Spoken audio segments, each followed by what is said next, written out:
मार्च 1974 में पटना में गोली कांड हो गया, तो ये इनको रहा नहीं गया। जस्ट 19 तारीख को यहाँ एक स्लोगन निकाल के वे रोड में उतर गए कि पटना में 18 तारीख को जो खून गिरी वो खून हमारी थी।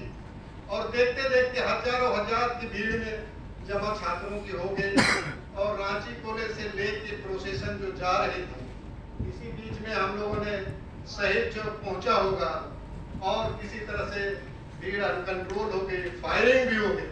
हम लोग के बीच में कुछ लोग बितर बितर हो गए, सोचे कि हम लोग कुछ लॉस कर गए। लॉस हम लोगों के बीच में नहीं हुआ, हमारे बीच में अभी नहीं पहुंचे हैं रिस्पेक्टेड प्रकाश उरांव जी। वो 4 दिन हम लोग से गायब रहे, वो पुरानी रांची में जाके छिप गए। हम लोग सोचे कि लॉस कर गए, लेकिन वो 5वां दिन वहां से आए। इस तरह से एकेडमिक करियर में जो आए, तो इन्होंने 1979 में ज्वाइन करने के बाद वहाँ जो शिक्षक ग्रुप है उनका नेतृत्व उन्होंने प्रारंभ किए। लेकिन इनकी सोशल इंजीनियरिंग थी, कहीं उस चीज को छोड़े नहीं और आगे बढ़ते गए। और छात्र जीवन से लेके जहाँ तक ये विदेश की भ्रमण किए, अकेले नहीं गए, एक ग्रुप बना के लेते गए। एक तो एकेडमिक फील्ड का भी ले गए और सोशल इंजीनियरिंग फील्ड से भी लोगों को लेते गए। इसमें बहुत सारे साथ जाने वाले भी हैं, तो मैं डिटेल में नहीं जाऊंगा। तो ये जहाँ भी रहे समाज के लिए ही करते रहे और समुदाय के लिए करते रहे, कोई जाति विशेष पर विभेद नहीं किया, मानव का सेवा इन्होंने करते रहे। तो इनकी जो भी रही, जिस तरह से भी रही, सोच इनकी कल्पना पहले ही निकल जाती थी जिस तरह से आगे करना है कि समाज को कैसे हम सर्वांगीण विकास की ओर ले जाएंगे। ये कल्पना से परे की बात है कि साथ रहते थे, इनकी बात पता नहीं चलती थी कि क्या करेंगे, लेकिन ये जब भी करते थे तो ये इनके आने वाला रिजल्ट क्या होने वाला है उस पर तुरंत नेतृत्व में आगे आते थे और कार्य को ढल जाते थे।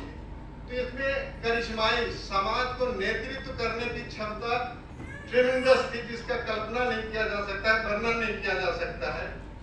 हम लोग कोई नेतृत्व के नजर में देखें राजनीति को, तो राजनीति एक अलग चीज होती है, लेकिन ये वसूल के साथ कहीं कंप्रोमाइज नहीं किए, जिसके कारण जो भी जिस तरह से भी उनके जीवन में जो उपलब्धि हुई या नहीं हुई उसको नकारा हम लोग नहीं देखें।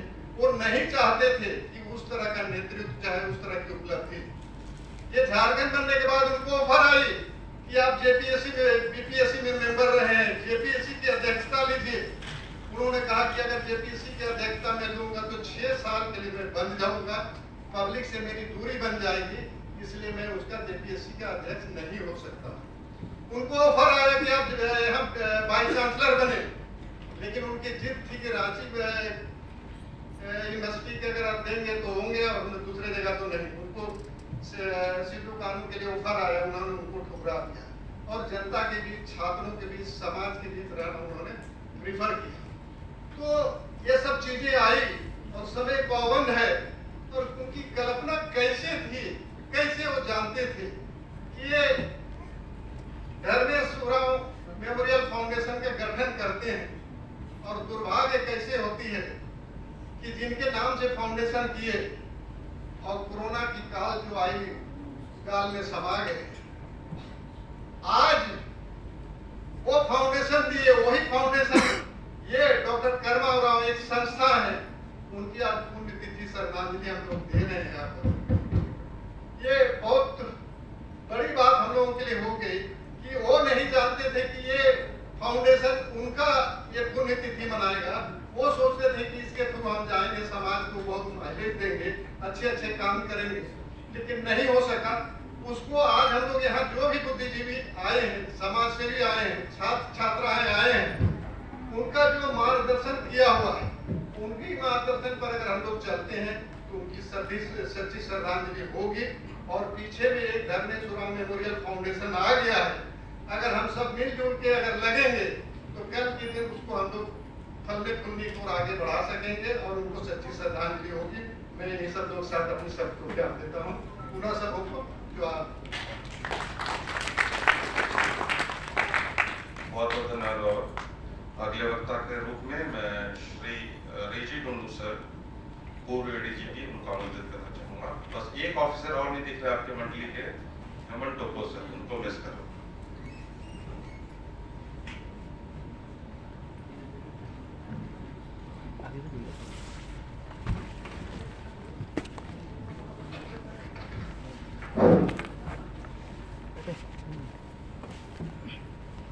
गरबा उरांव जी के विषय में सबसे पहले मैं ये कहूँगा कि वो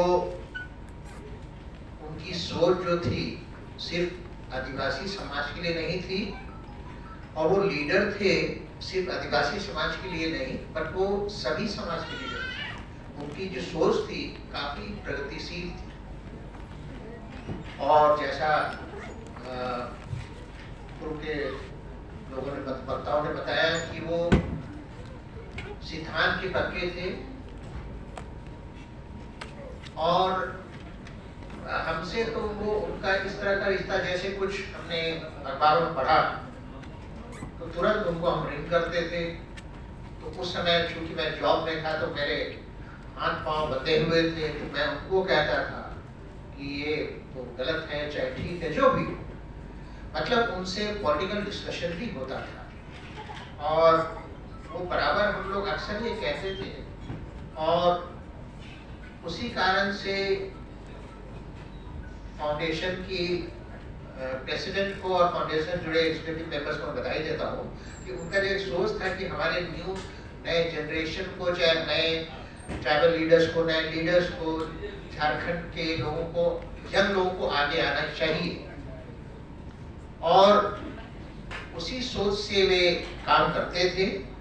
और उसी के तहत जो फाउंडेशन के एग्जीक्यूटिव मेंबर्स ने कहा कि भाई कुछ हम उनकी पुण्यतिथि में प्रोग्राम करें, जिससे जैसे अभी तक हमें लगा कि जो यंग जनरेशन है, जो स्टूडेंट्स हैं, उनका नाम सुने होंगे, लेकिन बहुत ज़्यादा कैसे वो किस तरह से काम करते थे वो नहीं जानते होंगे।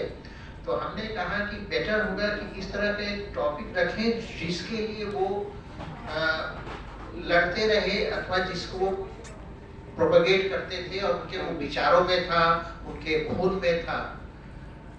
तो उसमें जो दिया गया था, वो टॉपिक था झारखंड की जनजातीय संस्कृति, परंपराओं एवं पर्यावरण सुरक्षित विकास पर चर्चा। पर्यावरण पे भी उन्होंने कुछ वर्षों पहले कुछ राइट अप दिया था। तो हम लोग बराबर कुछ डिस्कशन करते थे, जैसे अगर हम सिंपली अगर हम प्रगति की बात करें, डेवलपमेंट की बात करें, तो डेवलपमेंट से कई मुद्दे जुड़े होते हैं जिसको लेकर झारखंड में, चाहे ऑल ओवर इंडिया, चाहे विदेशों में भी ये उठता है। जैसे विस्थापन का मामला, अब जैसे विस्थापन से जुड़ा है, अब जैसे केवल डेवलपमेंट के चलते कई बार जो बहुत ज्यादा झारखंड में होता है, ये पर्यावरण अफेक्ट, जो पेड़ वेड़ कट जाते हैं। अब जैसे एक हम सिंपल एग्जांपल दे रहे हैं, शायद आप लोग यंग जनरेशन को ये चांस नहीं लगा। जब हम लोग छोटे में, जो कॉलेज के डेज में, स्कूल डेज में हम लोग जाते थे सरंडा जंगल, तो उस समय दिन में भी गांव के बाहर आपको हाथी नजर आ जाता था, हमने देखा था। अब सरंडा में हाथी नजर नहीं आता है, कारण कि फॉरेस्ट नहीं रहा।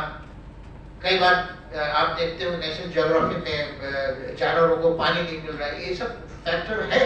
मतलब कि और ये जो उनका जो राइटअप था वो सब काफी अच्छा था कि ठीक है, आप डेवलपमेंट हो लेकिन पर्यावरण भी उसका ध्यान रहे, और ट्राइबल समाज तो उससे और भी पर्यावरण से जुड़ा है। प्रकृति जो भी पेड़ों की पूजा करते हैं, रक्षा करते हैं। एक जो कई बार एक कंसेप्ट बनता है कि नहीं वहाँ पे फैक्ट्री को ऑब्जेक्शन हो रहा है, विरोध, उसका रीजन है कि ऐसा नहीं कि ट्राइबल समाज नहीं चाहती, ये उनकी सोच थी, हम लोग डिस्कस करते थे। तो ये किस नजरिया से दूसरे लोग हमें देख रहे हैं, चाहे हमारे एक्टिविटीज को देख रहे हैं, वो कर्मा जी बहुत सही भली बात समझते थे, और इसी के अनुसार वो अपने सोच को लोगों के बीच रखते थे। और मैं पूरा कहूँगा कि वो व्यक्तित्व के बहुत धनी थे, और एक्चुअली वो लीडरशिप क्वालिटी थी।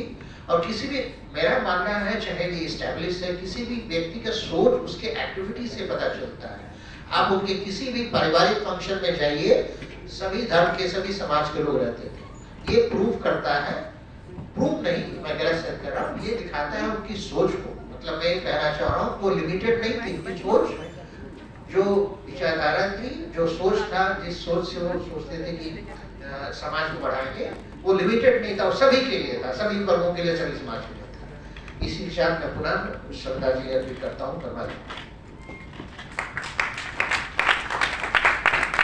बहुत बहुत धन्यवाद सर, आपने बहुत सटीक बातें कही। इसके पश्चात मैं श्री पीके झा उनको मंच पर आमंत्रित करना चाहूंगा।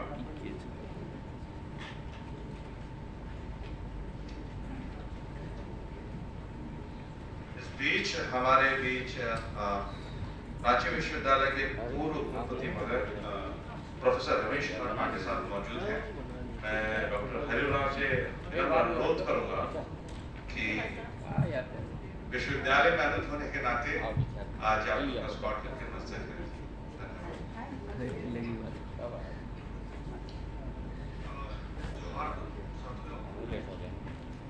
डॉक्टर कर्मा जी को प्रभात कुमार सीनियर थे और एंथ्रोपोलॉजी डिपार्टमेंट का जो कार्य हो रहा था, मैं यहाँ मेहमान में था, मैं अपना थोड़ा सा बता दूँ। तो प्रभात कर्मा जी को श्रद्धांजलि देते हुए मैं अपनी बात को रखता हूँ और मैं यहाँ से अभी दिल्ली चला गया था छोड़ करके सब कुछ। काफ़ी सालों से मैं यहाँ था, मैं इंजीनियरिंग यहाँ सिंधरी से किया, तो मेरा लगाव जो है इस झारखंड से काफ़ी लगाव है।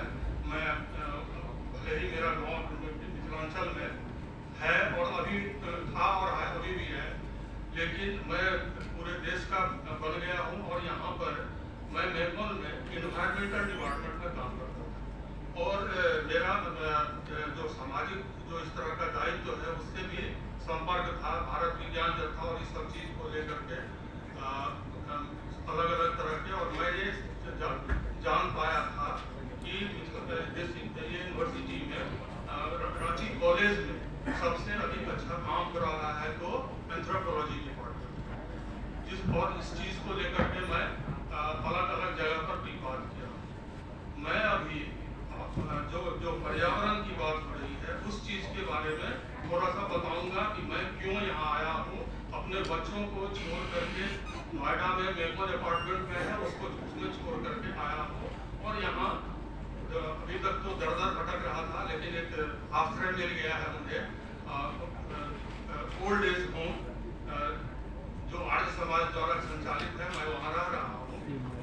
और अभी मैं जो इस चीज़ के लिए जो आया हूँ कि मुझे अभी समझ में आया कि हम जो मेलबर्न में रह करके जो इंडस्ट्रियल डेवलपमेंट कर रहे थे, उस डेवलपमेंट का उद्देश्य जो है वो जो ये है कि development for sustainability of industries, जबकि हमें और हमारा समाज जैसे आदिवासी समाज का ये है कि माँ जो है वो प्रकृति है और प्रकृति पर किसी का अधिकार नहीं हो सकता, प्रकृति के प्रति कर्तव्य होता है।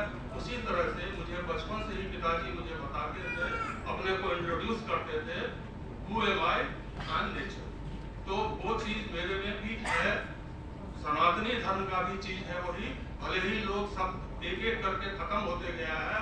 और अभी तो मैं यहाँ भी देख रहा हूँ कि लोग इस बात को भूल चुके हैं कि आदिवासी जो है वो जल जंगल जमीन के हैं, जल जंगल जमीन उनका नहीं है।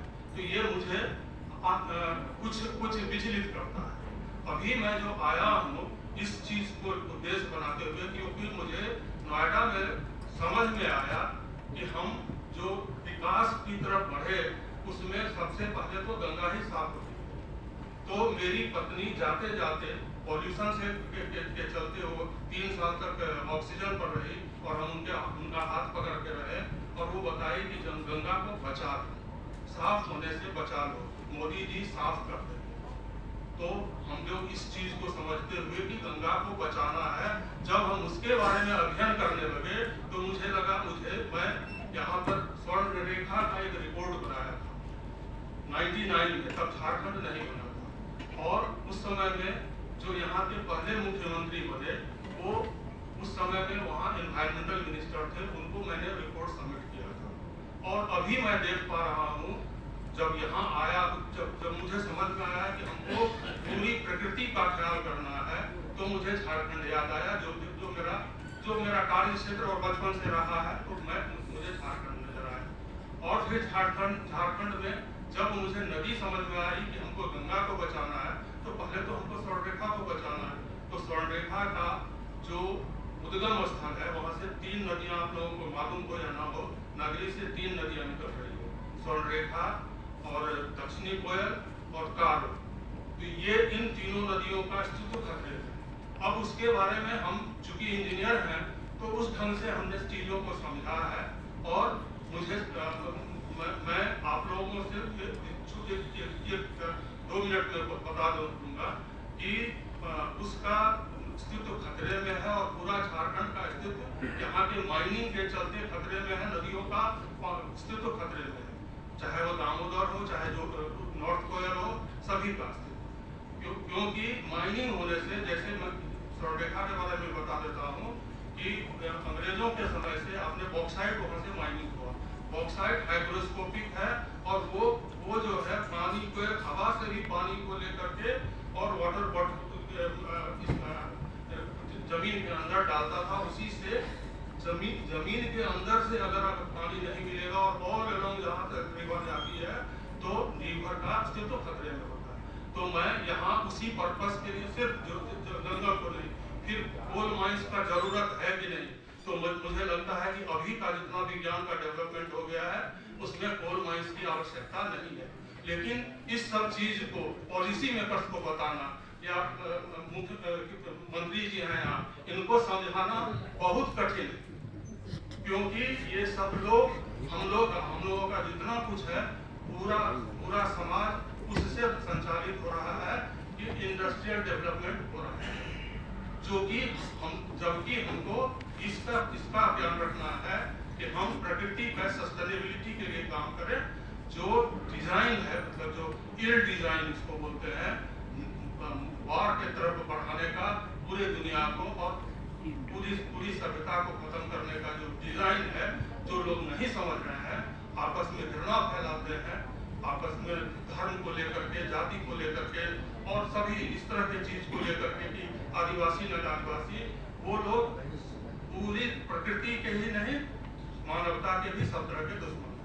तो इतना कहकर मैं फिर से एक बार कर्माओ राव जी को श्रद्धांजलि देते हुए और आप लोगों का आह्वान करूंगा कि आप लोग इस चीज को सही परिप्रेक्ष्य में समझें और आगे बढ़ें। धन्यवाद। जी धन्यवाद। और मैं इससे पूर्व जितने भी वक्ता हमको आभार व्यक्त करना चाहूँगा। आप लोगों ने समय का बहुत ख्याल रखा, उसके लिए हम पुनः आभार व्यक्त करते हैं। अब मैं बुलाना चाहूँगा, विनम्र अनुरोध होगा श्री दिखम उरांव जी से।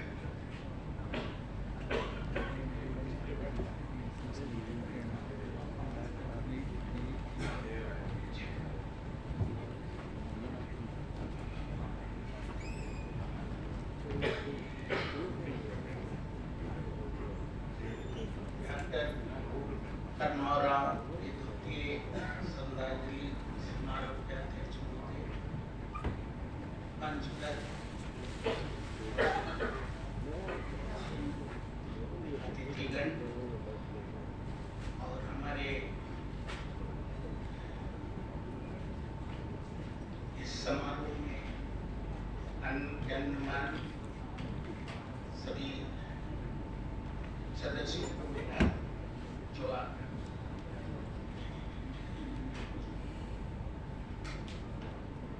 डॉक्टर कर्माओ राव के बारे में थोड़े शब्दों में कुछ स्मृतियां हैं मेरे साथ, उनको मैं शेयर करना चाहूँगा। अभी हमारे पूर्व वक्ता बहुरा जी ने कहा कि वो अपने सिद्धांत पर अडिग थे। इसका जीता जागता एक उदाहरण है, जब बिहार में वो बिहार पब्लिक सर्विस कमीशन के सदस्य के रूप में थे। कुछ मुद्दे पर कमीशन में मतभेद हुआ और उन्होंने जिज्ञासा व्यक्त की कि मैं जो अत्याचार हो रहा है, जो अनाचार हो रहा है, उनके विरुद्ध में मैं हंगर स्ट्राइक में बैठूं। उन दिनों बिहार सरकार में हमारे मंत्रीगण भी थे, अच्छे अच्छे लोग थे। सभी लोगों ने उनको समझाने का प्रयास किया कि आप संवैधानिक पद पर हैं और आप ऐसा नहीं करें तो अच्छा हो। उन्होंने कहा कि नहीं, मैं सोच लिया तो सोच लिया, अब स्ट्राइक में जाना है तो कैसे होगा, वहां तो कोई है नहीं। मेरे अच्छे मित्र थे, उन्होंने कहा कि विक्रम जी ऐसा करना है, क्या संभव होगा? मैंने कहा होगा। बैठने की सारी व्यवस्था, टेंट शमियाना मैंने लगवाया और स्ट्राइक में वो बैठे। ऐसा समा बना कि उनके विरुद्ध में बहुत सारा लोग ट्रक में आए कि ये विरोध जो है ये आपका अच्छा नहीं है, हम लोग ये करेंगे वो करेंगे। मेरे द्वारा उनके लिए एक ऐसी व्यवस्था की गई कि जितनी उनकी हाइट थी उतना मैंने माला का व्यवस्था किया। अब पटना में मेरे मित्र बंधु थे, सारे वकालत करते थे और भी लोग थे, सबको मैंने आमंत्रित किया और सारे लोगों ने जितने भी महिलाएं थी उनको पहनाया। मेरा कहने का तात्पर्य यह है कि वो अपने सिद्धांत पर बिल्कुल अडिग थे, हाँ तो हाँ, ना तो ना। ये वाक्य है। दूसरी वाक्य मैं बताऊं, जब उनको खिदरी से टिकट मिला था, इलेक्शन का समय था, हम लोग जाते थे, बहुत सारा हुआ, कुछ लोग कुछ ऑफर किए, कहा कि मैं अगर कुछ लेके इलेक्शन लड़ूंगा तो डॉक्टर करनौर का क्या अस्तित्व रह जाएगा। तो उन्होंने लाइटली रिफ्यूज किया कि नहीं, मुझे कुछ नहीं चाहिए, भले ही मैं हार जाऊं। इलेक्शन हुई, कुछ मतों से अपराजित हुए, तो उनका एक शख्सियत था ऐसा कि जहां अड़ गए तो अड़ गए। दूसरा, समाज को कैसे आगे बढ़े इसकी चिंतन वो अक्सर करते थे और हम लोग को शेयर करते थे, बताते थे कि ऐसे करेंगे वैसे। मुझे याद है, मैं पटना से आया था और मुरमा में उन्होंने हमारे समाज को कैसे विकसित, उसके 3 दिन का सेमिनार किया गया। उस समय भी ऐसे ही कुछ स्थिति थी कि कैसे व्यवस्था होगा, क्या होगा। हुआ और अच्छा हुआ। 3 दिन बहुत जानदार सम्मेलन हुआ। बिहार, बंगाल, उड़ीसा, जितने भी जगह से लोग थे, सभी लोगों का पार्टिसिपेशन रहा और अच्छा सम्मेलन हुआ। मैं बहुत कुछ नहीं कहूंगा, जो मेरे जेहन में था, उनके साथ जो मेरी स्मृति थी। एक स्मृति मैं और बताऊंगा। ये बीमार थे, मैं भी बीमार था, मैं पल्स में था।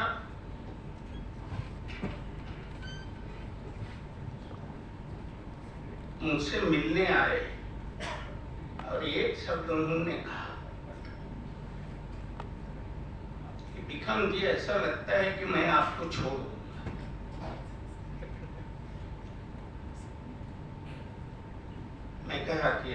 नहीं होगा। अब मेरे कह के निकले, मैं 2 दिन बाद मैं आया और आज के दिन में खबर मिली तो मैं इन्हीं शब्दों के साथ अपना विचार धन्यवाद। धन्यवाद सर। अब मैं डॉक्टर हरिराव को आमंत्रित करना चाहूंगा।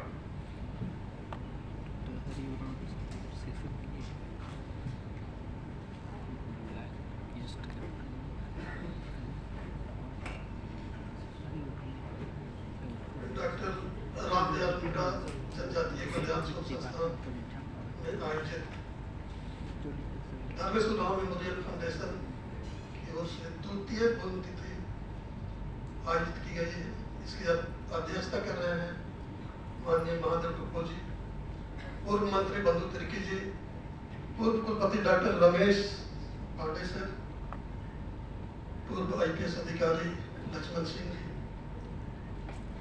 विश्वविद्यालय के कई उच्च पदों को सुशोभित करने वाले डॉक्टर प्रोफेसर अशोक चौधरी जी, पूर्व कुलपति रविंद्र भगत जी, पूर्व ADGT तेजी टुंडुम जी, सामने उपस्थित सीता उरांव जी, भिखम उरांव जी, राणा प्रताप जी, सभी उपस्थित गणमान्य सभी लोग। डॉक्टर कर्मौर जी विलक्षण प्रतिभा के धनी थे। आप लोग अभी कई लोग पूर्व वक्ता कह गए कि एक गांव से निकलकर वो यहाँ पर आए थे। वो बिल्कुल सही बात है कि गांव से वो निकलकर बिशुनपुर से मैट्रिक पास किए और जब विश्वविद्यालय आए तो विश्वविद्यालय में उन्होंने कुछ करना चाहा और उस समय रांची विश्वविद्यालय पूरा झारखंड में छाया हुआ था। आज की तरह विनोबा भावे तो कोई लंचल विश्वविद्यालय, कोल्हान विश्वविद्यालय ये सब नहीं था, नीलांबर नहीं था, रांची विश्वविद्यालय। लेकिन रांची विश्वविद्यालय में उन्होंने पहली दफा विश्वविद्यालय के छात्र संघ को पब्लिक के बीच में उन्होंने पहुंचाया कि छात्र संघ कैसा होता है, कैसा होना चाहिए। वो पूरे विश्वविद्यालय के जनरल सेक्रेटरी हुए और बहुत भारी मतों से वो जीत हासिल की।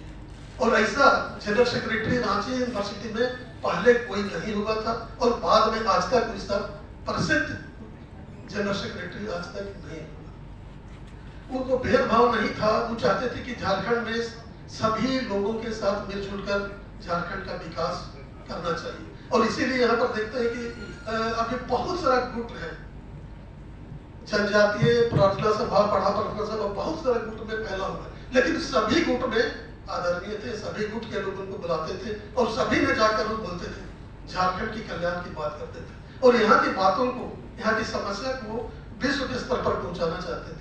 और इसे 40 देश में विश्व के स्तर पर जो सम्मेलन हुआ करते थे, विश्व सम्मेलन, उसमें 40 देश में सभी जगह जाकर किसी न किसी सत्र का चेयर करते थे, अध्यक्षता करते थे। ये विलक्षण प्रतिभा थे, ये विलक्षण प्रतिभा के धनी थे। उनकी मेमोरी इतने तेज थी, हमारे युवाओं को, छात्र छात्राओं को उनको जानना चाहिए कि उनको फोन नंबर सब हमेशा याद रहता था। एक तरह से डायरेक्टरी थे, आप पूछिए कि उनका फोन नंबर वो बतलाते थे। और फिजिक्स वगैरह का जो परिभाषा है, एंथ्रोपोलॉजी का परिभाषा है, आजीवन उनको याद रहा। बड़े बड़े विद्वान अपने विषय में क्या परिभाषा उन्होंने गढ़ा, उसको सबको उनको स्मरण था, याद था। ये हमारे छात्र छात्राओं को ध्यान देना चाहिए और उसका अनुसरण करना चाहिए। बहुत सारे यादगार है उनके साथ रहने के। मैं उन्हीं के साथ छाया में कम से कम उनके साथ 5 से 7 कंट्री हम भ्रमण किए हैं उनके साथ। बहुत सारा मेमोरी है, लेकिन यहाँ बहुत सारे वक्ता भी हैं अपने स्मरण को साझा करने के लिए। मैं इन्हीं बातों के साथ अपनी बात समाप्त करता हूँ। आप सभी को धन्यवाद। धन्यवाद डॉक्टर हरिराव। अब मैं प्रोफेसर अशोक कुमार चौधरी को विनम्रतापूर्वक मंच पर आमंत्रित करता हूं।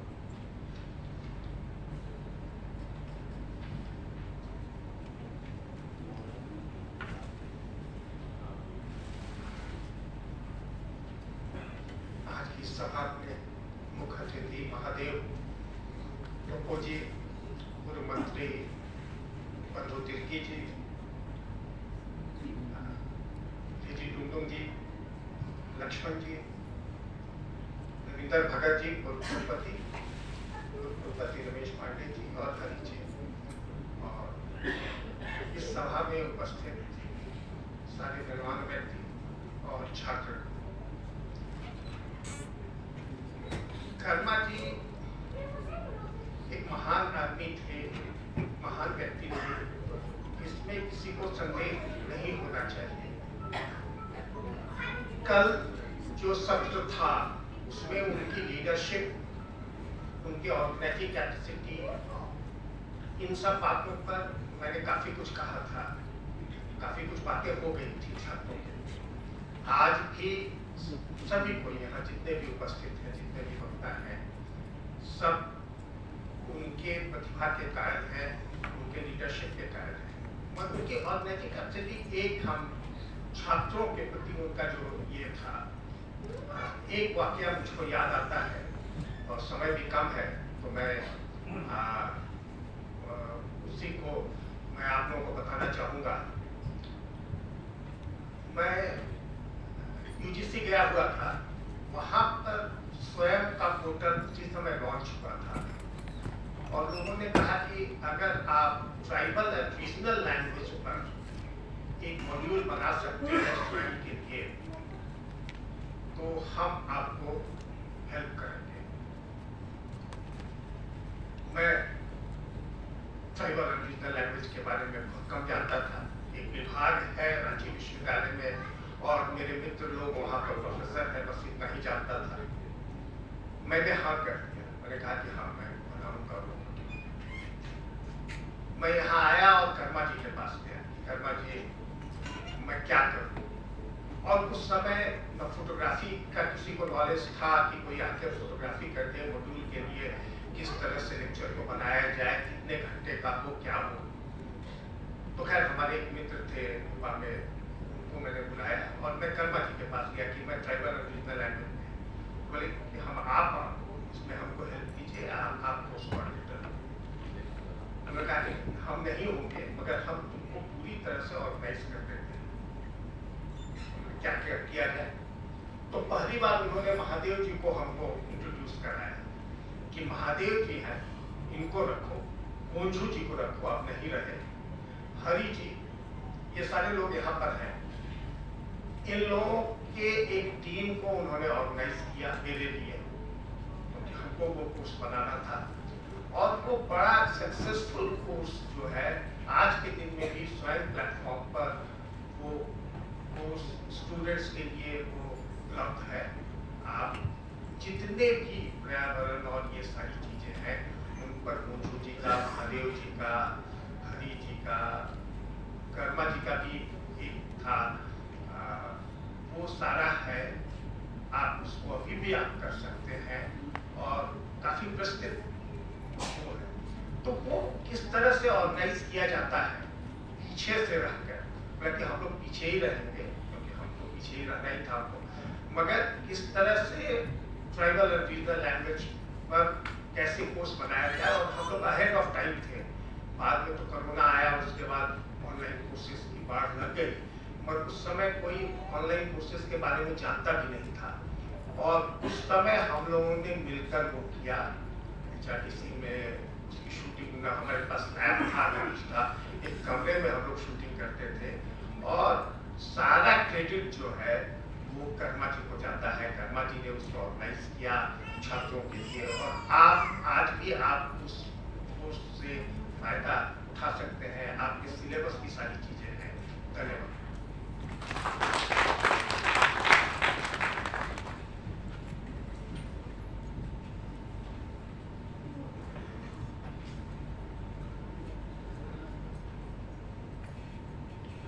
हमारे बीच शख्सियत है, मैं चाहूँगा कि श्री प्रकाश चंद्र प्लीज।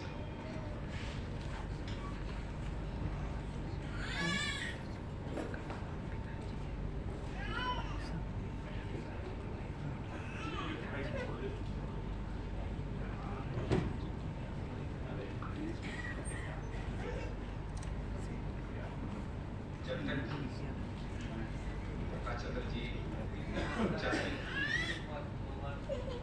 मैं चाहूँगा हमारे रमेश कुमार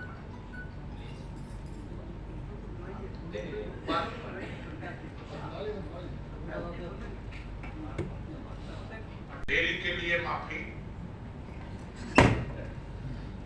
अशोक भाई बोले ना हम लोग पीछे रहेंगे, हम लोग पीछे रहेंगे। हाँ, अभी नहीं जाना। रातू रोड से आने वाला व्यक्ति को पता होगा कि आप कब कहां पर कोड़ो तोड़ो जोड़ो के बेड़ा में फंस जाइएगा, कोई नहीं जाना। ना लोग कहता है कि बन गया, लेकिन कब कहां पर होगा और आपका पुलिस उस समय आप गया। आगे और नहीं बोलेंगे, मियां सामने भी बैठे। कर्मा राव के बारे में भाई आप लोगों के बारे में कितना बताऊं, सब आदमी आप लोगों के बारे में बताइए, और आप लोग भी उनके बारे जानते ही हैं। कर्मा राव को हम जितना जानते हैं, हम समझते हैं कि कर्मा राव को सोच थे। वो आदमी हमको कहा करते थे कि प्रकाश जी, अरे कुछ करना चाहिए। कभी कभी हम दोनों में इतनी झगड़ा होती थी कि एक दफे 3 महीना तक बंद हो गया बातचीत। लेकिन उनके बिना हम रह पाते थे ना, वो हमारे बिना रह पाते थे। सामने रमेश भाई बैठे हुए हैं, क्या बताएं, फ्रैंकलिन है कि नहीं है यार। लेकिन आप रांची में हैं, इंडिया में हैं। हम तो सोचे कि आधा दूर जाके कहीं हट के वहां बैठ के हम दिनेश से पूछे कि रमेश है का जीवंत आदमी ऐसा। मैं जो भी बोलता हूं सच बोलता हूं, इसको ध्यान रखिएगा। मैं ना पहले दिखावटी करता था, ना अभी आपके सामने दिखावटी करता हूं। जब मैं पूजा करता हूं तो मैं निश्चित रूप से अपने पूर्वजों का याद करता हूं, मेरे माँ बाप का पूजा करता हूं। उसी के साथ साथ बेटी ना देती तो ससुर कहा के आते तो बंदी उराव का पूजा करता हूँ, कार्तिक उराव का।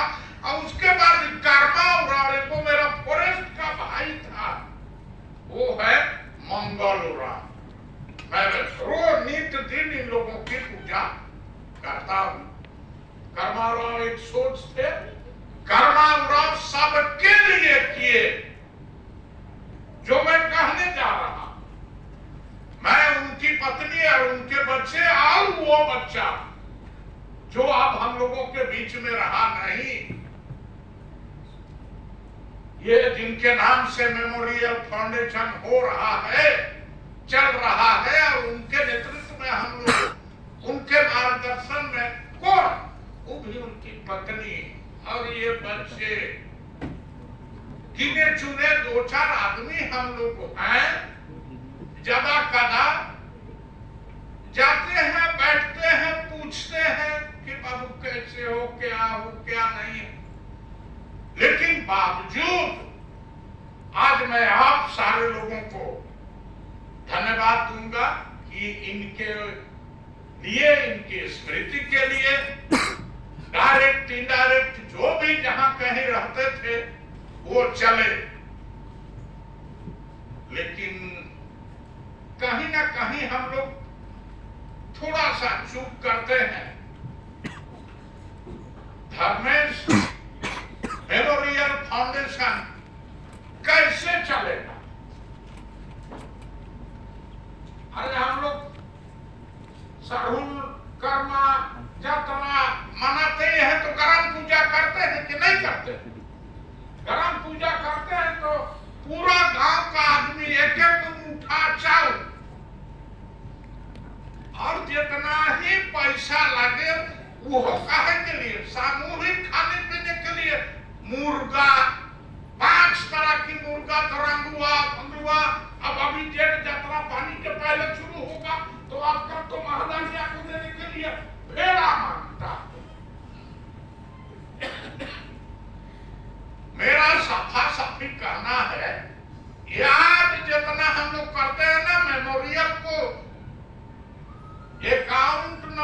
यदि गड़बड़ है तो अकाउंट नंबर को थोड़ा सा मानिया ठीक करना चाहिए, सो दैट कि चंदा घर जाके देने में लोगों को दिक्कत होगी। कभी कभी घर चलाने में तो महिला लोग तेज हैं, एक मुट्ठा में ही थोड़ा सा बचा के और बाद में ढेरे होता है, तो इस तरह से करना चाहिए। मैं बहुत बदनाम व्यक्ति हूं, आज मैं इसी जगह बंद करता हूं।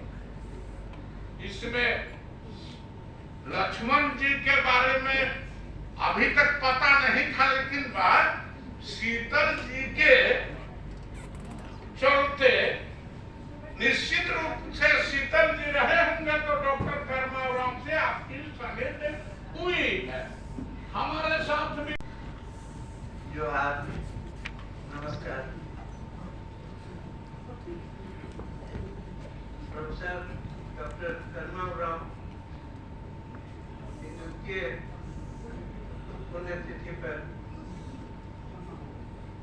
रमेश उरांव मेमोरियल फाउंडेशन के द्वारा आयोजित इस कार्यक्रम में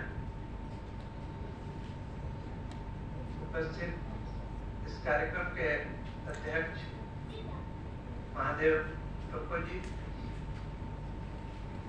आदरणीय पूर्व मंत्री संजू तिर्की जी,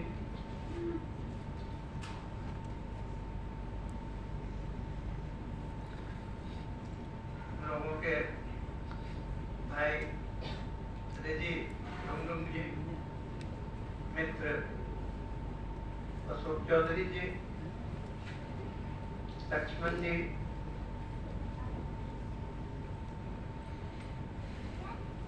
हरिराम जी,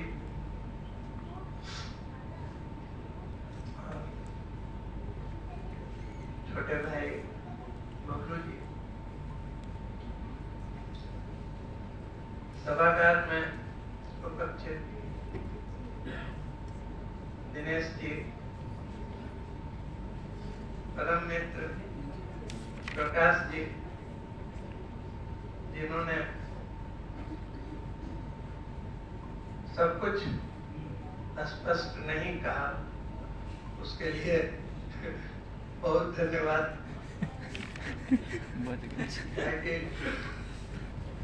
कब किसको क्या कह दीजिएगा।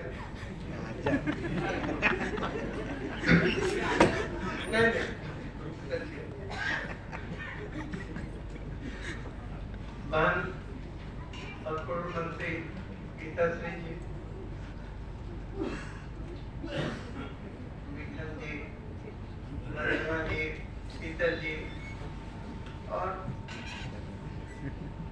सभी मित्र,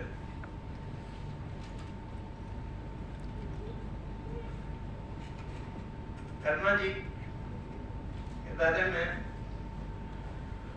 कुछ मिनटों में नहीं कहा जा सकता है। मैं 6 साल तक रांची विश्वविद्यालय का कुलपति रहा और मंगल जी जानते हैं कार्यालय में कर्मा जी का दूसरा रूप था और घर में कर्मा जी का दूसरा रूप था। मैं इसलिए ये बात करना चाहता हूँ कि मंच से या सार्वजनिक रूप से जो आदमी आचार व्यवहार करता है, लेकिन निजी व्यक्तिगत जीवन में वो सब बातों को नहीं लगता है। और कर्मा जी से बड़ा इसका कोई उदाहरण नहीं है, क्योंकि रांची विश्वविद्यालय में कोई 6 वर्ष तक कुलपति रहे और कर्मा जी से दोस्ती भी रहे, यह संभव नहीं था और यह उनके व्यक्तित्व में था, इसलिए मैं आपको बता रहा हूँ। और जैसा कि अशोक जी ने कहा, और वो जो कोर्स तैयार हुआ, उस कोर्स के तैयार होने की प्रक्रिया में और महादेव जी और सभी लोगों ने क्या सहयोग किया केवल आपको यही बता सकता हूँ कि रांची विश्वविद्यालय को मेरे कार्यकाल में NAC के द्वारा 2.80 या 2.81 स्कोर मिला, और अगर उस स्कोर के मिलने में किसी एक व्यक्ति का सबसे बड़ा योगदान है तो वो डॉक्टर कर्नूल है। आप कहिएगा कि एक व्यक्ति ऐसा क्या किया कि उसका योगदान है। मैं आपको बताता हूँ कि शायद ही कोई दिन होगा मेरे 6 वर्ष के कार्यकाल में जब मैं जनजातीय भाषा विभाग नहीं जाता था। जनजातीय भाषा विभाग में जाने के बाद ही मैं कहीं जाता था, और आज जो जनजातीय भाषा विभाग का रूप है, उस रूप को 1 दिन या 2 दिन में करना उन्होंने आप नहीं विश्वास करेंगे, उन्होंने ही उसका नक्शा दिया, और उसी नक्शे पर आज जो बना हुआ है, मैं नहीं समझता हूँ कि 1 ईंट भी उससे ज्यादा बढ़ा है या घटा है। आप जिस जनजातीय भाषा विभाग को देख रहे हैं, उस रूप में उन्होंने 2 दिन में ही उस काम को करके और हमको दे दिया, ये लीजिए लीजिए। क्योंकि मुझे अच्छी तरह से याद है कि जब नाइट की टीम आई और उसके चेयरमैन आए, और सभी लोगों ने मुझसे एक ही बात कहा कि पांडे जी ये यूनिक चीज है, और मैं आज भी कहता हूँ कि मैं अपने आप को बहुत भाग्यशाली समझता हूँ कि मैंने रांची विश्वविद्यालय में जनजातीय भाषा विभाग को उस रूप में कर दिया जैसी हमारे मित्र कर्नूल राव की परिकल्पना। दूसरी बात जो मैं आपको शेयर करना चाहता हूँ कि रांची विश्वविद्यालय के इतिहास में शायद ही कभी कोई अवसर हो कि 29 पोस्ट एक बार में सेंक्शन हुआ हो।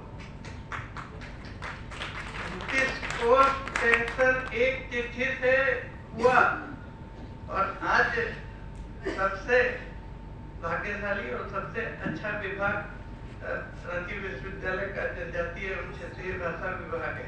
और बंधु जी हैं यहाँ पर, मैं आपसे कहना चाहता हूँ कि जिस चीज को रामदयाल मुंडा जी ने प्रारंभ किया और जिसको कर्मा जी ने आगे बढ़ाया, उसको आज भी आप उस ऊंचाई तक ले जा सकते हैं।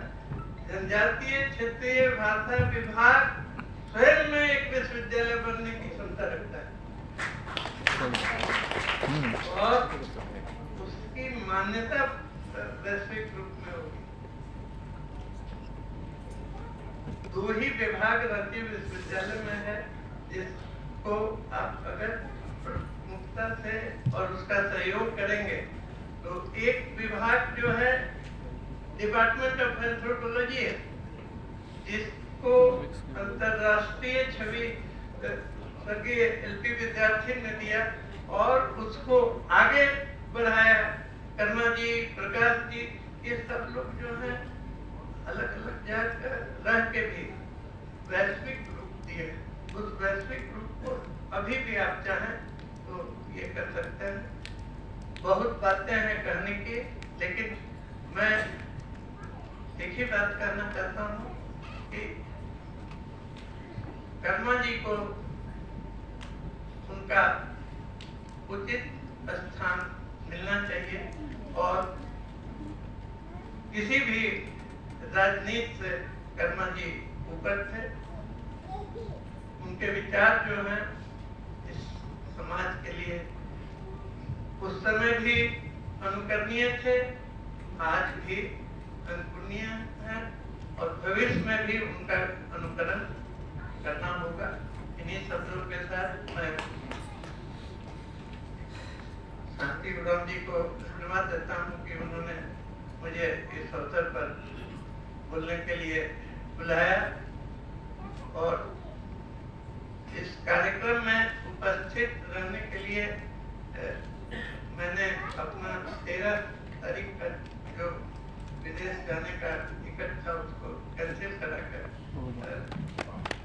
मैं उपस्थित रहा, और जब भी वैसे अवसर आएंगे तो मैं उपस्थित रहूंगा।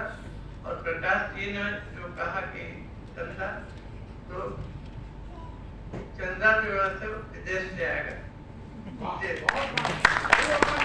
क्योंकि मेमोरियल अकाउंट में शांति। नहीं, ऐसा है श्रीमान, आप तो सब कुछ जानते हैं, इसलिए आपसे तो कुछ छिपा नहीं है। मैं केवल चाहूंगा कि कुछ बातें पर्दे में भी रहने चाहिए, पर्दे में रहने दो, पर्दा जो उठ गया तो इसलिए आप कुछ नहीं होगा। धन्यवाद।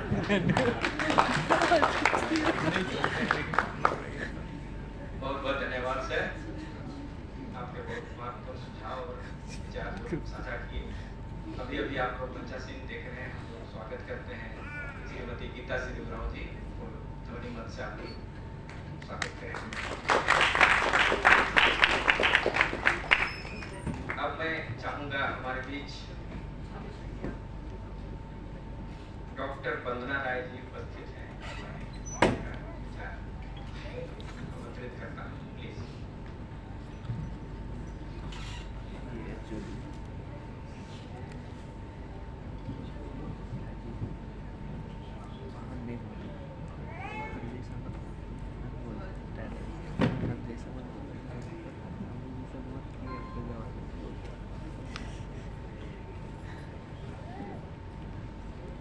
जोहार।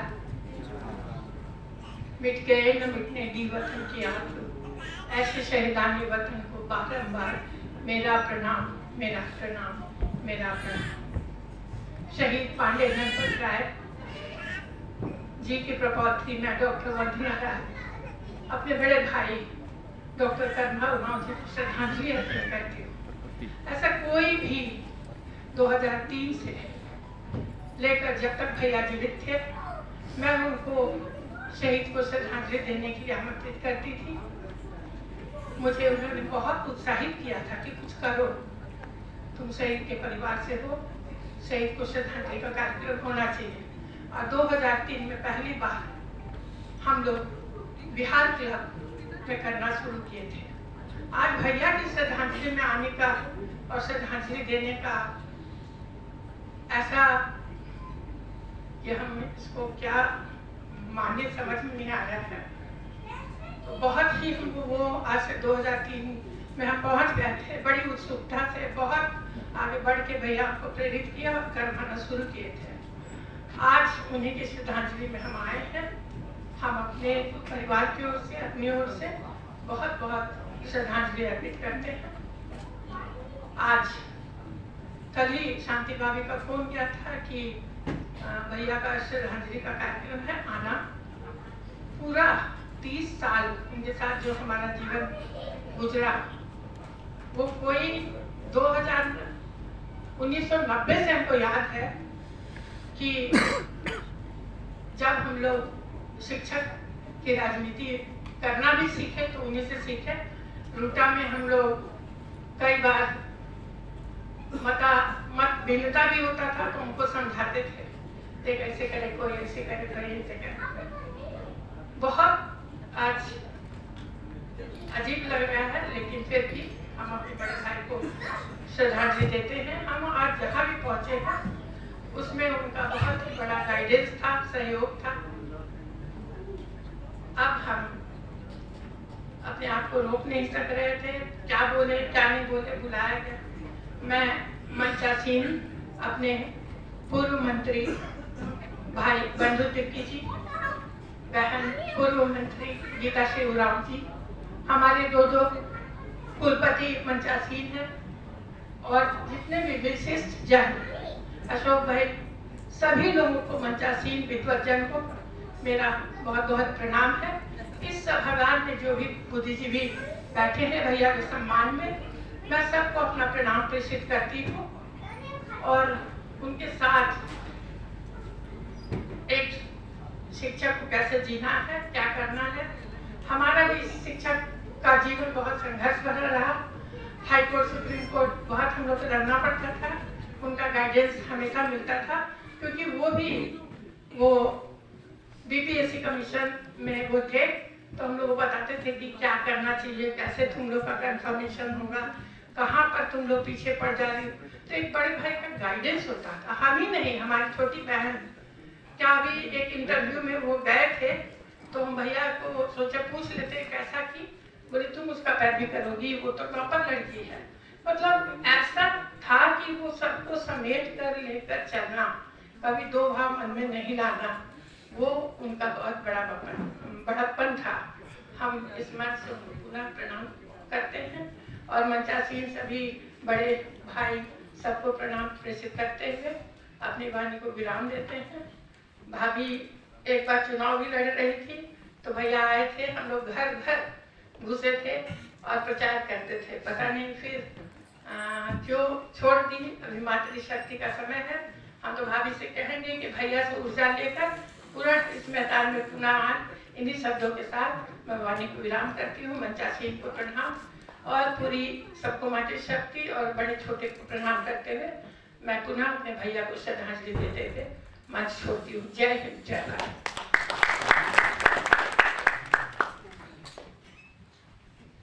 थैंक यू मैम, आपने बहुत बढ़िया विचार को साझा किए। अब मैं अगला वक्ता हमारे मित्र श्री परमेश्वर भगत जी को आमंत्रित करूंगा कि वो भी आपके दो शब्द साझा करें। परमेश्वर भगत जी।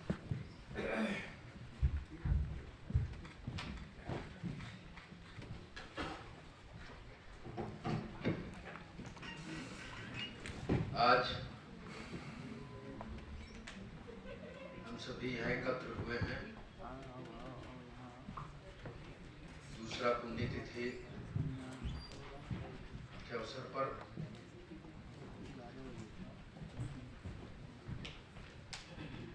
और माहौल भी गमगीन है। हम लोग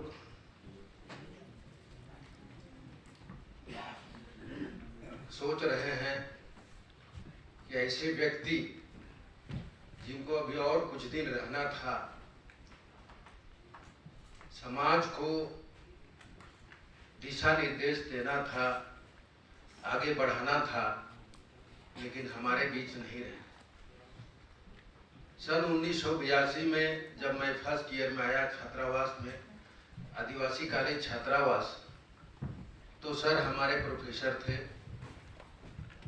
और इन्होंने मुझे प्रीफेक्ट के रूप में मनोनीत किया था और अपने सुपरिटेंडेंट थे और मैं प्रीफेक्ट था।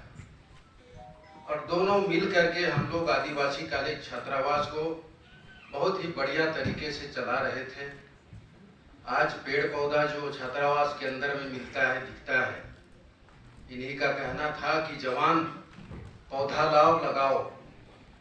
हर संडे को हम लोग तमाम छात्रावास के छात्र निकलते थे, साफ सफाई करते थे, पेड़ पौधा लगाते थे और हरा भरा करने का कोशिश करते थे।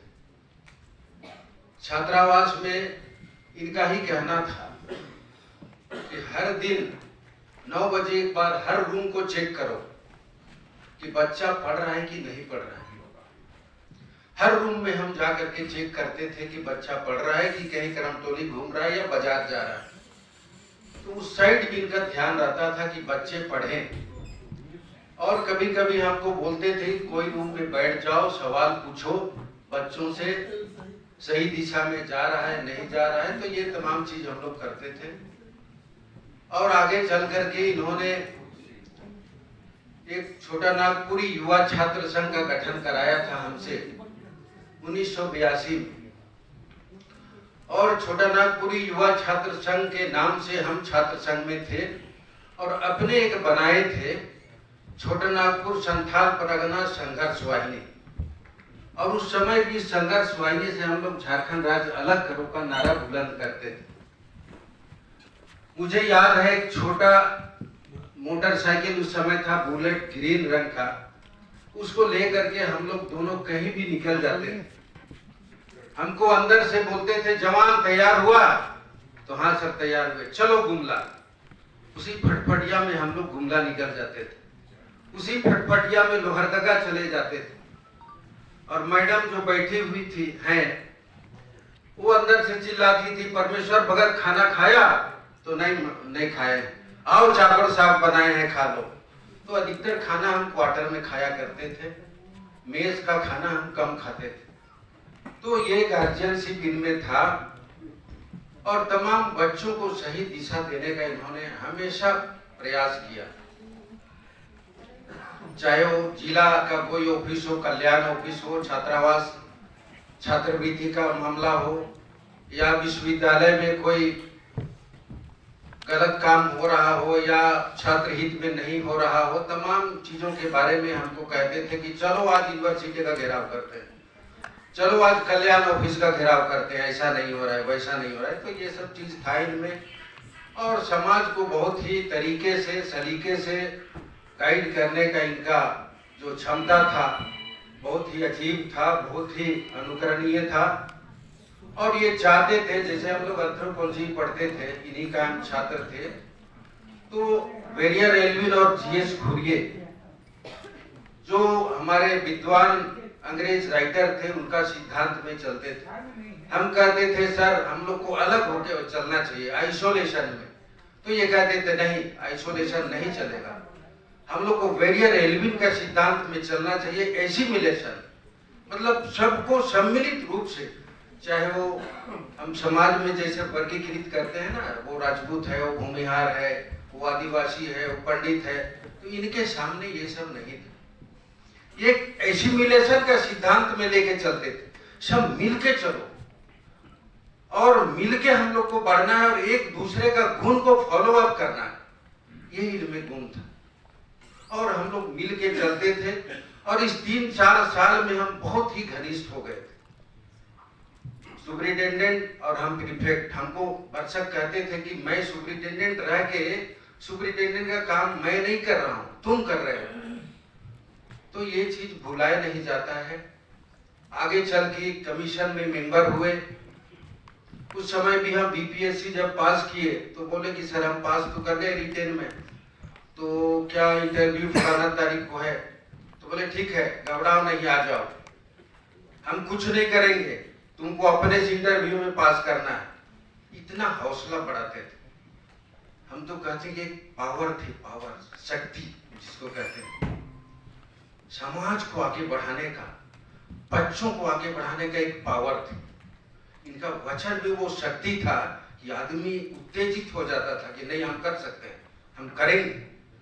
और इन्हीं प्रेरणा के चलते हम बीपीएससी पास किए, डिप्टी कलेक्टर हुए, अभी डीडीसी जमशेदपुर होकर के रिटायर किए हैं। और इन्हीं के प्रेरणा स्रोत हम सामाजिक एक पढ़ा समन्वय समिति हम लोग का एक बना है, उसमें हम योगदान दे करके काम कर रहे हैं, समाज के बीच में जा रहे हैं। और तमाम हमारे जो छोटे बड़े लोग, पिछड़े हुए गरीब गुरबा लोग, उनके बीच में गांव में घूम रहे हैं, काम कर रहे हैं, ये भी इन्हीं का प्रेरणा है। इनका कहना था कि समाज को आगे बढ़ाओ। एक और इनका कहना था बाबा कार्तिक उरांव के जैसे, समाज में एक काम करो, ये कहते थे। तो हम लोग पूछते थे कि क्या काम करें, तो हर घर में दीपक जलाओ। फिर हम लोग नहीं समझते थे कि सर क्या दीपक का बात कर रहे हैं, अरे शिक्षा का दीपक जलाओ, हर गांव में हर घर में शिक्षा का दीपक जलाओ। जब तक शिक्षा नहीं होगा, लोग शिक्षित नहीं होंगे, हमारा समाज आगे नहीं बढ़ेगा। ये बाबा कार्तिक उरांव का भी कहना था। और उनके बाद हमारे डॉक्टर कर्मा उरांव का भी कहना था कि हर घर में शिक्षा का दीप जलाओ। और अक्सर हम देखते थे इनको, बाबा साहब अम्बेडकर का कहना पर ही फॉलो अप करते थे और हम लोग को प्रेरित करते थे, संगठित रहो, शिक्षित बनो और संघर्ष करो। तो ये तमाम चीज था। हम तो ये कहते हैं कि डॉक्टर कर्मा उरांव एक सोच थे, और ये कहेंगे कि ये वो धारा थे उस परिवार के जो कभी रुक नहीं सकते, वो ज्वाला थे उस अग्नि के जो कभी बुझ नहीं सकते। इन्हीं शब्दों के साथ सभी को नमस्कार, जोहार। बहुत बहुत धन्यवाद सर। अब मैं अगला वक्ता सॉरी बीच में थोड़ा व्यवधान कर रहा हूँ, लेकिन थोड़े से मोनोटोनी को तोड़ने के लिए कल की जो चर्चा हुई थी बड़ी सार्थक थी, और उसी चर्चा में से कुछ बातें आई समक्ष, तो मुझे लगता है वो मंचासीन और बाकी जितने भी गणमान्य लोग हैं उन तक ये बात पहुंचनी चाहिए। कल जब बच्चे घूम रहे थे और आपने भी देखा वो जो फ्लेक्स था, जो स्टैंडीज लगी हुई थी बाबा कर्माराव का, जो उनका यात्रा था, शैक्षणिक यात्रा हो या बाहर विदेशों में यात्रा हो, तो बच्चे बहुत उत्साहित होकर आए। उन्होंने कहा कि सर ये पहली दफा है कि हम लोग इतनी निकटता से जान पा रहे हैं, क्योंकि ये फोटोज चाहे बाबा कर्माराव के हैं, बाबा कार्तिक राव के, ये इंटरनेट में इतने उपलब्ध नहीं। तो उनकी तरफ से एक प्रस्तावना था सर कि इतने महान विभूतियों के लिए क्यों ना not only Dharmeshwar Rao memorial foundation, बाकी पूरा समाज उनको पद्म श्री के लिए प्रयास करे। तो अगर आपका समर्थन होगा, सभा का समर्थन होगा, तो मैं चाहूंगा एक बार आप तालियों से समर्थन करें। और इसी चर्चा के दौरान मेरी लालच और बढ़ गई। मैंने कल भी बोला कि फॉरेन यूनिवर्सिटीज में भी they have chairs, either Oxford, Cambridge, so he deserves a chair, especially in the Department of Anthropology, and not to forget even Ramdayal Munda sir. so ये दो प्रस्तावना है। तीसरा, अभी बैठा मैं जो सोच रहा था, तो शायद बहुत सारे यहाँ हैं जो उनके बारे में 10% भी नहीं जानते, तो लिखता भी हूँ तो मेरी एक प्रस्तावना है कि why don't we come up with a dedicated memoir, उनकी याद में एक पुस्तक के रूप में, living to the aspirations and dreams of professor Karmarao, a memoir by his loved ones. तो ये जो सुन रहा हूँ, अगर मुझे ये लिखित रूप में आ जाएगा तो शायद एक पुस्तक का रूप दे पाएंगे और लोग उनको बेहतर जान पाएंगे। जी धन्यवाद। Thank you sir. आपने कल जो व्याख्यान आयोजन किया गया था उसमें जो हमारे प्रतिभागी लोग थे, उनकी भावनाओं को आपने आज इस मंच के माध्यम से साझा किया जानकारी। मैं अगला वक्ता के लिए उस व्यक्ति को मैं निमंत्रण करूँगा, वो आकर प्लीज।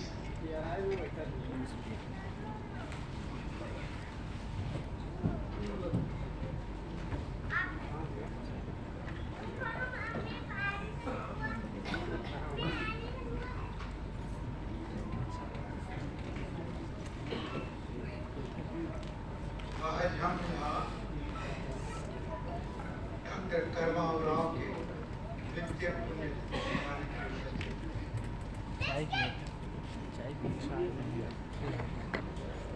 मैं पटना यूनिवर्सिटी का छात्र था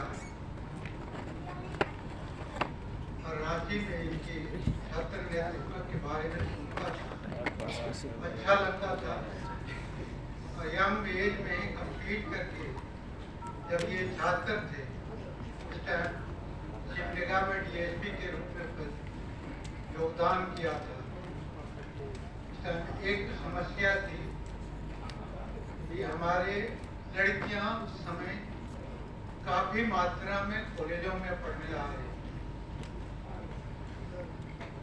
थोड़ा पीछे आने के कारण वे उतना तेज नहीं थी, तो हमारे आदिवासी लड़कियों को बाहर से आए हुए छात्र एक्सप्लॉइट करते थे। उसी में एक घटना घटी थी सिमडेगा में।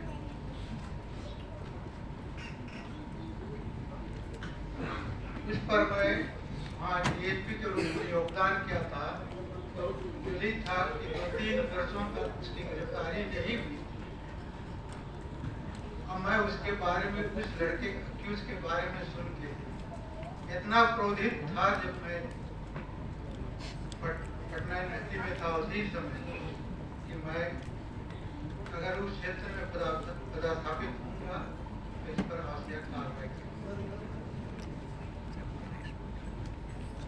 और मैं उस समय कर्मा जी को एक स्टूडेंट लीडर के रूप में रांची में स्थापित हो रहे थे, उसको यूज किया था, उसे वहां बुला उस अक्यूज को राउरकेला संबलपुर तक बुलवाया। अगर उस टाइम अच्छे थे तो शायद मैं और कर्मा और उसको क्या करते हम ही जानते, लेकिन खैर वो हमारे हाथ से नहीं चला, वो हम लोग के डर से कोर्ट में चढ़ गया और उसकी सजा बाद में अपना सही अनुसंधान करवाई। ये कर्मा के यंगेस्ट समय में एक रिवोल्यूशनरी कदम था, जो मैं आश्चर्य पर यह था, लेकिन मैं भी उसमें इतना यंग था, परिपक्व विचार मेरे मन में नहीं था, प्रतिशोध की भावना थी। मैं अलग करता था लोगों को, ये हमारे हमको एक्सप्लॉइट करते हैं, हम इनको यहाँ से बाहर। और उस समय झारखंड अलग प्रांत की मांग हो रही थी, उससे संबंध में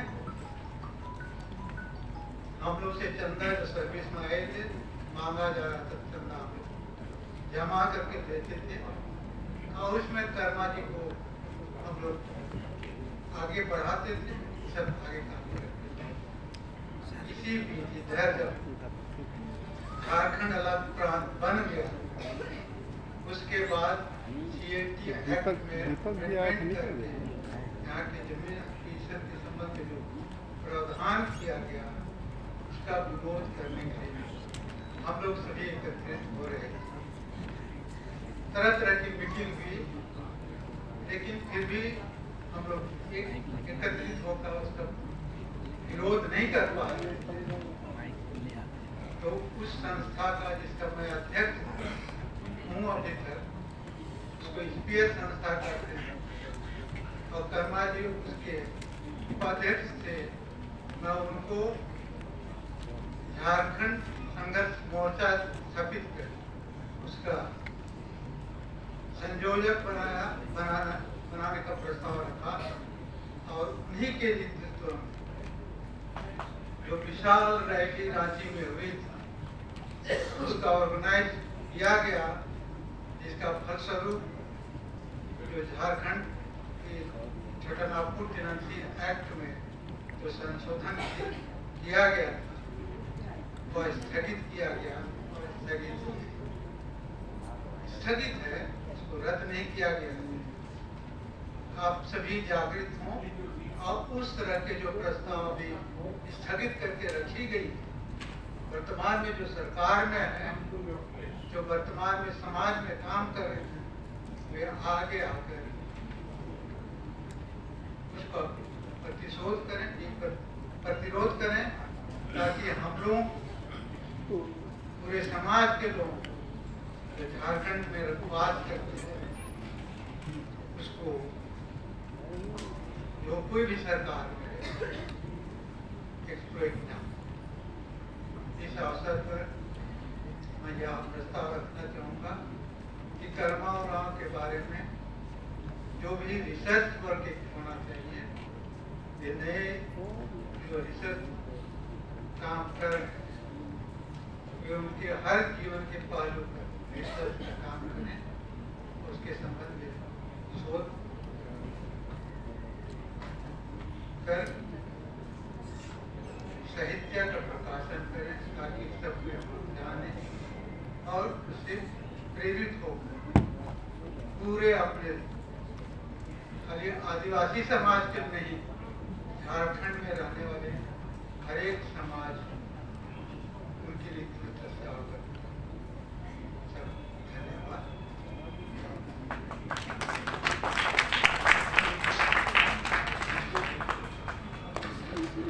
थैंक यू सर।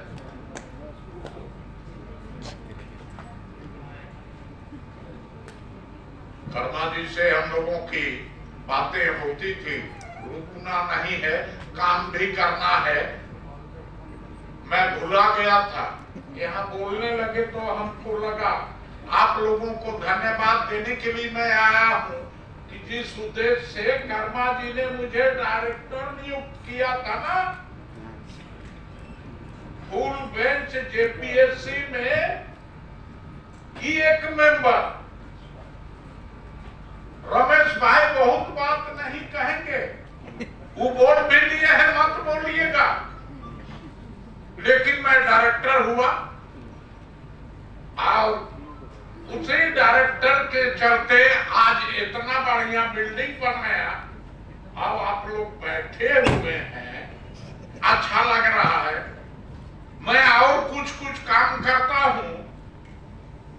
माननीय न्यायालय ने तो वहां से मुझे बारंबार आ रहा है, तो पार्टी आया हुआ है बाहर से, मैं करके फिर आऊंगा। इसलिए क्षमा प्रार्थी हूं। धन्यवाद।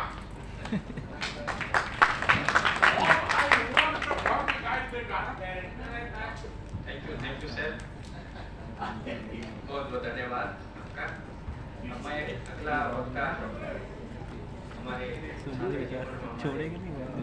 सीनियर भाई हुआ करते थे, श्री राणा प्रताप हुआ करते सर।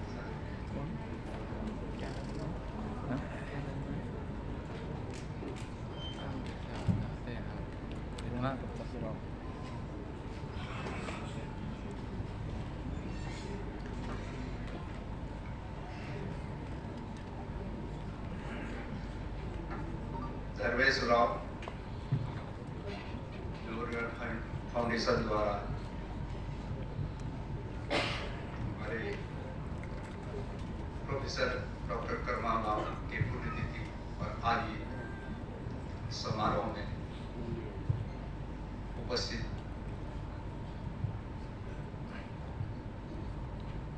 सभी अतिथिगण एवं छात्र सबको जोहार।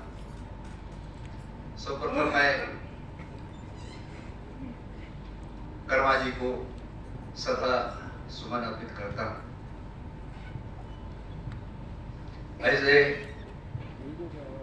दादा हमारे बीच में नहीं रहे, लेकिन उनकी सोच, उनकी विचार आज भी हम लोग के साथ जीवित है, हम लोग के साथ में है। उनकी जो समाज के प्रति समर्पण और सामाजिक मुद्दों पर उनको मुखर होके बोलना और साथ ही साथ अन्याय के प्रति जबरदस्त आवाज उठाना। और एक चीज मैं कहना चाहूंगा कि अपने मैंने सामाजिक हित को के सामने अपनी व्यक्तिगत हित को कभी आड़े आने नहीं। ये जो इनका व्यक्तित्व था, ये आज के लिए हमारे समाज के लिए बहुत ही आज के दिन में प्रासंगिक है। आज समाज को, हम लोगों को समर्पण की आवश्यकता है। जब समर्पण हमारे समाज के व्यक्तियों में रहेगा, तब जो हमारे पूर्वजों का, इंक्लूडिंग हमारे कर्मा जी का एक सोच रहा है कि जल जंगल जमीन की रक्षा और शोषण और अत्याचार के विरोध आवाज को मजबूती से खड़ा करके हम कम कर सकते हैं। जो इनकी सोच रही हुई है, वो सोच की आज बहुत ही आवश्यकता है। इसलिए हम लोग को जो उनकी जो विचारधारा है रही है, उनको अमल में करने की आवश्यकता है।